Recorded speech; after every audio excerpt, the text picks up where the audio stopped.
ये बात आपको ज़रूर जानना चाहिए। जानिए मध्य प्रदेश के तेली भट्टान में रहने वाले संत सियाराम बाबा के बारे में, उनके जीवन के बारे में। कहा जाता है बाबा को दान में तो करोड़ों रुपए मिलते हैं, लेकिन वो लेते सिर्फ 10 रुपए हैं। वो भी इसलिए ताकि वो लोगों को अच्छे भोजन का प्रबंध कर सकें। बाबा ने 10 वर्षों तक खड़े रहकर खड़ेश्वर तप किया, यानी 10 वर्षों तक खड़े रहकर तप किया। यह एक ऐसे संत है जिन्हें आग जलाने के लिए माचिस आदि की जरूरत नहीं होती। वह मंत्र उच्चारण से ही अग्नि प्रकट कर देते हैं। यह एक ऐसे संत हैं जिन्हें ना गर्मी लगती है और ना ही ठंडी लगती है। बाबा जी हर मौसम में लंगोट पहने ही रहते हैं। बाबा जी के भक्त भारत में ही नहीं बल्कि विदेशों में भी खूब हैं। और कहा तो यह भी जाता है कि बाबा जी को स्वयं हनुमान जी ने दर्शन दिए हैं। बाबा जी के बारे में आप यह बातें तो नहीं जानते होंगे, बाबा जी ने अपनी कठिन तप की वजह से अपनी आयु को भी बढ़ा लिया है।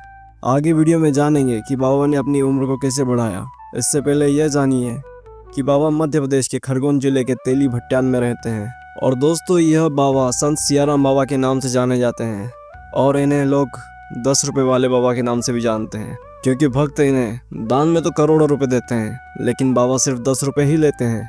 कहा जाता है कि बाबा की उम्र 109 वर्ष है और उससे अधिक भी हो सकती है। हालांकि कहीं लोग कहते हैं कि बाबा की उम्र 80 वर्ष है और कहीं लोग ये भी कहते हैं कि बाबा की उम्र 130 वर्ष है। बाबा हनुमान जी के बहुत बड़े भक्त हैं और ये सदैव रामचरितमानस का पाठ भी करते रहते हैं। ऐसा कहा जाता है कि बाबा जी का जन्म महाराष्ट्र के मुंबई में हुआ था। कहा जाता है कि बाबा जी ने 7वीं से 8वीं कक्षा तक ही पढ़ाई की है। कहा जाता है कि बाबा जी की मुलाकात एक संत से हुई और बाबा उन संत से इतना प्रभावित हुए कि उनके अंदर वैराग्य धारण करने का विचार आया और उन्होंने तभी से अपना घर त्याग दिया और हिमालय की ओर चले गए। उसके बाद बाबा जी का जीवन काफी रहस्यमयी रहा और उनके बारे में शायद ही किसी को पता होगा। कहते हैं कि एक बार ऑस्ट्रिया के कई लोग बाबा के दर्शन के लिए आए और उन्होंने बाबा जी को दान में लाखों रुपए दिए और बाबा जी ने 10 रुपए लेकर बाकी के पैसे वापस लौटा दिए। बाबा समाज कल्याण में भी अपनी भागीदारी देते हैं।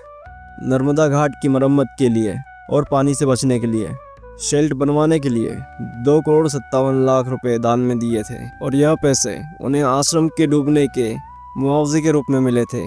कड़ाके की ठंड हो, बरसात हो या भीषण गर्मी हो, बाबा लंगोट के बिना और कुछ धारण नहीं करते। गांव वालों का भी कहना है कि उन्होंने बाबा को कभी भी पूरे वस्त्रों में नहीं देखा। कहते हैं नर्मदा किनारे बाबा का एक हनुमान जी का छोटा सा मंदिर है और वह हनुमान जी के बहुत बड़े भक्त हैं।